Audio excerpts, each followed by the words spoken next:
Hello and welcome to the David Icke Videocast. Well, I've been exposing a man called George Soros, real name Georgi Swartz, Hungarian born, now a US citizen, and billionaire, financier and investor. I've been exposing what he's been doing in the background, manipulating country after country and people's revolution after people's revolution for a long time, years and years and years and years and years. And now what he's been doing, or just a fraction of it, is starting to seep into the mainstream. But the mainstream reporting of what he's up to has, again, not had the context of what is really happening. His manipulations have been reported as coming from him. It's all down to him. It's not. Because in the bigger picture, he may be a billionaire and he may be a master manipulator on the level that he operates. But in terms of the bigger picture, he's still just a gopher. Now, what's brought Soros once again to public attention, not least in Britain this week, has been the revelation that he has handed over about £700,000. In fact, since he's added another 100,000, so that's £800,000, and that will be the tip of the iceberg. He's handed this money over to groups that are campaigning to stop Brexit and Britain's withdrawal from the European Union. And this is not just coming from Soros. The hidden hand, which has its hand up the sock puppet of Soros, absolutely does not want the UK to leave the European Union. The idea is to absorb more and more countries into the EU so they can be centrally controlled by a handful of faceless bureaucrats. The last thing this hidden hand wants is Britain leaving and showing that it can be done, because lots of other peoples of Europe would like to do the same. So when Soros comes out in the wake of headlines like "Fury over billionaires plot to sabotage Brexit," and he talks about the fact that he's doing it, Soros hits back over toxic attacks on his pledge to stop Brexit. He's doing it because he cares about the UK and he cares about Europe. I doubt Soros cares about much except his own agenda. And the evidence points to that, as I'll come to. This funding of anti-Brexit organisations is being done as part of a vast network gathering all the time to either stop Brexit altogether or to so dilute it that it can't be called Brexit at all, with the EU bureaucracy continuing to dictate events in Britain. And what Soros is doing has to be seen in that wider context. It's not just coming from him. And, you know, you can see the extraordinary levels of bias in what is called the political class. The political class being, it doesn't matter what party you're in, you're pushing the same agenda. In the sense that we are hearing ludicrous, without evidence, claims that Russia manipulated the Brexit referendum that voted out. And that's a massive problem, even though they've got no evidence. It's a massive problem. Oh, the Russians, it's the Russians. But this American billionaire putting in so far what we know, £800,000 to try to stop Brexit. That's okay. That's not a problem. That's not someone from another country interfering in the political system and the wishes of people in another country. And this is how the bias works. But, you know, like I say, you've got to see Soros in the wider context, because his funding of anti-Brexit organisations is another tip of the iceberg.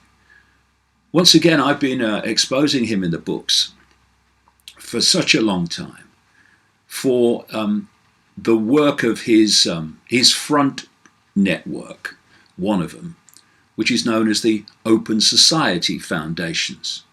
He has just handed over recently another $18 billion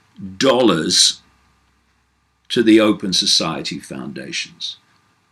And therefore, that's $18 billion worth of ongoing manipulation of other people's countries and other people's lives.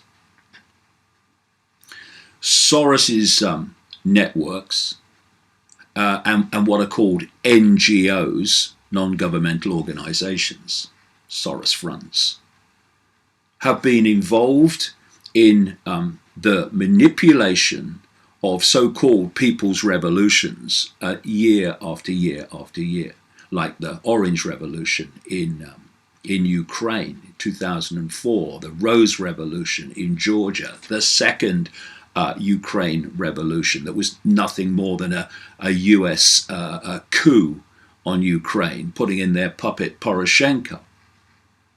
Again and again, you see so-called spontaneous people's revolutions actually being stimulated and created and organized and funded by Soros organizations through the Open Society Foundations. And as I've again exposed in the books, and others have too, the Soros Open Society network was fundamentally involved in the creation of the fake Arab Spring and those people's revolutions that weren't. You see, if you keep invading countries openly, militarily, like the invasion of Iraq, then eventually people go, hold on a minute, we're invading someone else, what's going on? So what you do is you manipulate the people through your assets that start it all, and start the wave, start the agitation. I've quoted in my last two books US military documents that actually describe this very process of what I'm describing now, of starting people's revolutions to remove regimes you want over and over again. And so Soros claims that he's doing it because he wants democracy. It's the last thing he wants. And he is also painted and promoted as someone who is like not part of the establishment, bit of a maverick. Yeah, right. As I've, again, documented so many times, an organization in America, the Project for the New American Century, known as the neocons or neoconservatives, which are dominated by dual US-Israeli citizens, had a list of countries in the Middle East they wanted to regime change, and they revealed those countries in a document in September 2000. Won't go into all that again, I've done it many times. So we're asked to believe that Soros is a maverick working on his own, when the Soros Open Society foundations and their manipulation of these Arab Spring people's revolutions were the trigger in Libya, in Syria, etc., to attempt to remove the very target regimes listed by the neocon Project for the New American Century in September 2000. This is a coincidence? Of course not. It's all coordinated. And in my latest book, Everything You Need to Know But Have Never Been Told, I go into detail in how the Open Society foundations of Soros are fundamentally involved, and have been from the start, in the vast movement of peoples into Europe that has become known as the migrant crisis. He's doing something similar as well, as I show in the book, in the United States. So the idea that this guy is operating alone from his own decision making is absolutely ridiculous when you do the research. And the stories this week about his funding of anti-Brexit groups has to be seen in this wider context. Now, something else that's come out this week, extremely relevant and central to the Soros story, is this report about the revelations of a man called Professor Frank Furedi. And the headline in this story is Professor Claims Soros Missionaries Bragged About Toppling Governments in Europe, Africa, and the Middle East. Because this Soros network of organizations and foundations is global. It's everywhere. And more and more people are starting to see that as the veil lifts. So you've had the Hungarian government, country where Soros was born, vehemently exposing and challenging his manipulation of events, politics, etc., through his NGOs in Hungary. In fact, I was in Hungary last year speaking, and you see bus stops and poster boards all over the place with Soros's face on and words exposing what he's doing in Hungary. Through the Balkans, more and more people are creating anti-Soros organizations to expose what he's doing. I say again, this EU story has to be seen from this perspective. Anyway, this is very relevant from Frank Furedi. He's a man, actually, I quote in the new book, because he has written his own book about the takeover of colleges and universities by the politically correct mafia, so-called progressives, which, as I'll come to in a second, are also connected to George Soros. Anyway, let's come to this story. Author and sociologist Frank Furedi claims globalist activists working for billionaire financier George Soros bragged about toppling governments at a private lunch he attended. A former professor of sociology at the University of Kent in Canterbury, Furedi recounted his experience with the globalists' missionaries in an article for the Telegraph newspaper, having been prompted by the revelations about Soros's efforts to bring down the British government and trigger another EU referendum. Furedi said, Soros believes that if the people voted the wrong way, he is entitled to thwart decisions made by them. Soros does not believe in the legitimacy of borders nor in the authority of national electorates. I've been writing this for years and years and years. Consequently, he feels entitled to influence and, if possible, direct the political destiny of societies all over the world. The hidden hand doing that through him, as well as many others. Faridi said his own encounter with the Soros operation took place in the 87-year-old's native Hungary in 2013 at an open society youth exchange event, which brought together so-called civil society activists from across the globe. Then, of course, they go back and do Soros's bidding in their own country. Faridi says, during a lunch at a plush Budapest hotel, I encountered the full force of the arrogant ethos promoted by the Soros network of organizations.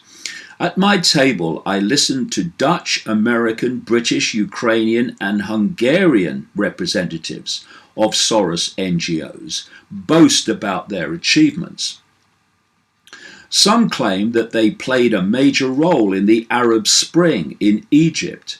Others voice their pride in their contribution to the democratization, US coup, in the Ukraine. Some bragged about their influence in preparing the ground for the overthrow of Gaddafi in Libya, all of which has been in my books for years. I sat quietly, he said, and felt uncomfortable with a group of people who so casually assumed that they had the right to play God throughout the world.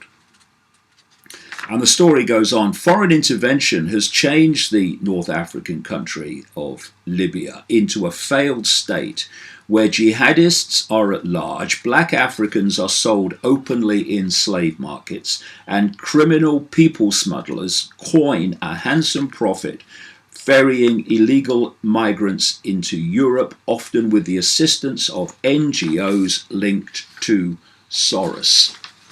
Exactly, again, what I've been exposing. Faridi, who like Soros has a Hungarian Jewish background, took aim at defenders of the convicted insider trader who accuse his critics of anti-Semitism. This is the cry. Every time that someone who is Jewish, like Soros, is exposed for manipulation, then it's not because he's manipulating to the detriment of society, which he is, quite blatantly and provably, but it's because he's Jewish, and therefore any criticism is anti-Semitism. Do you know what I think is disgusting racism? When you use race to stop legitimate investigation into your activities. And as Faridi said, I am appalled by baiting critics of Soros as anti-Jewish, saying that the cause of fighting anti-Semitism is ill-served by such opportunistic use of the term. That is exactly the point I'm making. The academic, quote, lost most of his Hungarian Jewish family in the Holocaust, while Soros himself survived the calamity by posing as a Hungarian official's Christian godson, accompanying him on his rounds confiscating property from less well-connected Jews. Now, one major other area that, and it's so fundamental to current events, that this Soros network funds massively, are organizations that have become known as progressive, actually regressive, but that's what they call themselves, progressive. This is the mentality behind political correctness, behind the fascism of dictating what people can do and say and think and have an opinion about. It's the mentality that's taken over and hijacked what used to be called the old left. Organizations galore in the United States, Europe, that push this progressive agenda, which is nothing more than, well, call it fascism, call it communism, don't matter. Centralized tyranny, dictating everything, destruction of privacy, destruction of freedom of speech. Organization after organization, stunning numbers of them, are funded by the Soros organization and networks. And therefore, wherever you look in terms of current events, the Soros fingerprints will be there somewhere. And the funding of this progressive mafia is designed to create divide and rule, which is what has happened in America. Divide and rule, which is what has happened in Europe, not least through the mass migration of people, which has caused such upheaval. And the progressives stay silent on Soros. Well, it's where the money's coming from, a lot of it. We've had massive demonstrations in Washington, D.C. I think one of them was called the Democracy Spring, appropriately, where they were demonstrating against billionaires' involvement in politics and manipulating politics.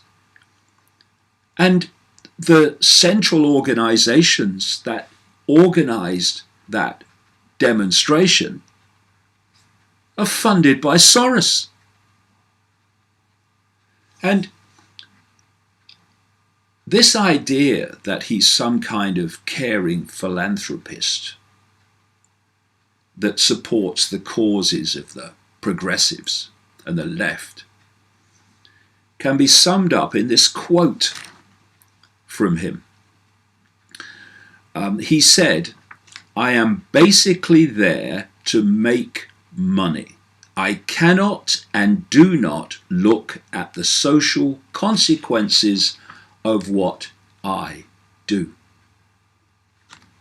And he cares about people and cares about the issues promoted by the left and so-called progressives. Are you having a frickin' laugh?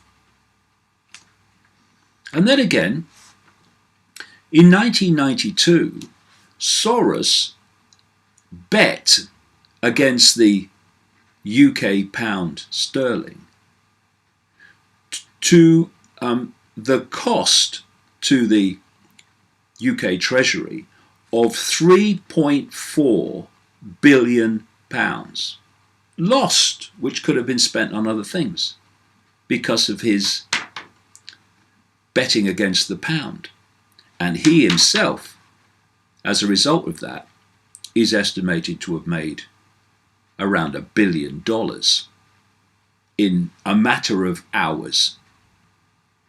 Yeah, he cares about people and their lives, and he cares about democracy. Now, I mentioned there, when I was talking about Frank Furedi, that Soros, when he was in Nazi-occupied Hungary, posed as a Christian and helped to confiscate property from fellow Jews under the Nazi regime. Now, in an interview for the US 60 Minutes program, Soros was asked about that, and on the davidicke.com posting of this video, I'll put the video that I'm talking about so you can see it. He was asked about confiscating or helping to confiscate the property of fellow Jews while posing as a Christian. And he was asked the question, was it difficult? And his reply was, not at all. Repeating again, not at all. I think most of us would have found that anything but not at all difficult. So we have this idea given to us by the mainstream media now that Soros is coming to light in terms of what he's been doing.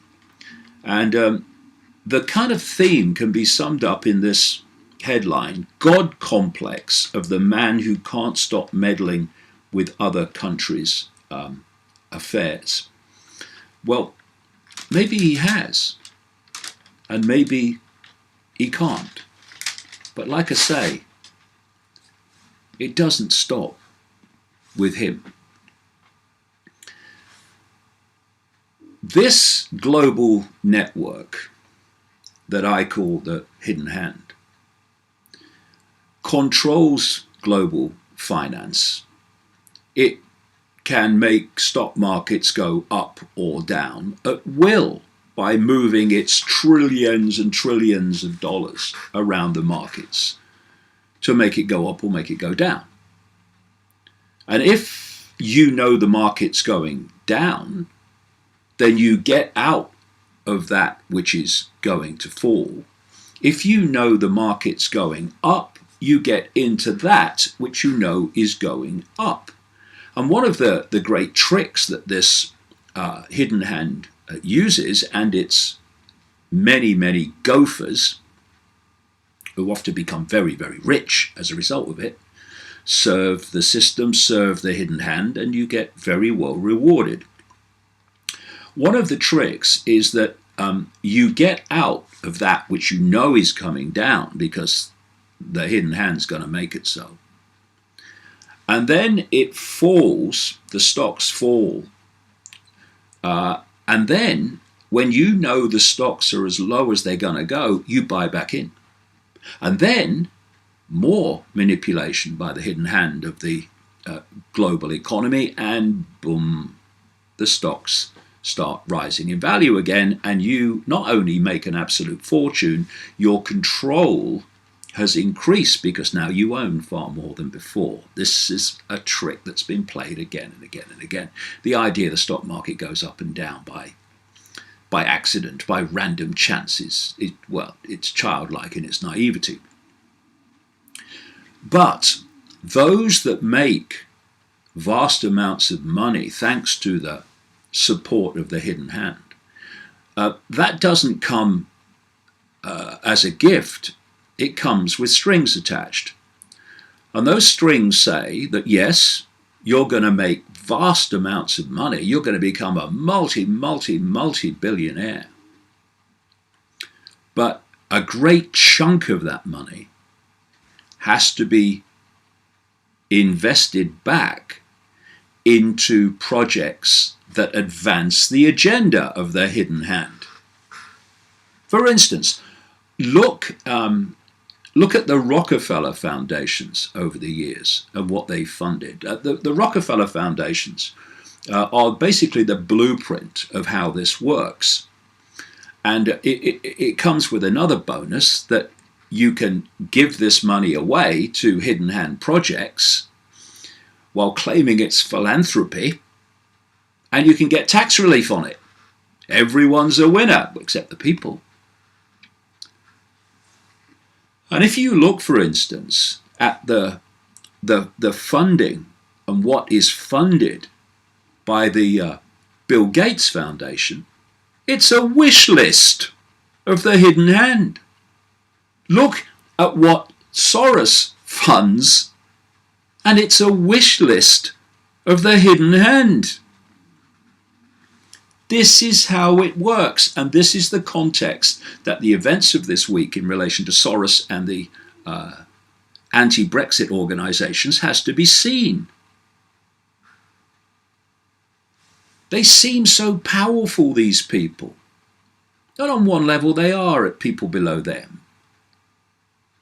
And they seem so rich and all their billions. But these people, in the bigger picture, are really just gophers. Rich gophers, yes, but just gophers. And woe betide if they ever think they're really in charge and go against what their hidden hand wants. Their hidden hand gives, but the hidden hand could equally well take away, and they know it. So the rabbit hole is extraordinarily deep. It's why I've spent so far nearly 30 years going down it and continue to do so.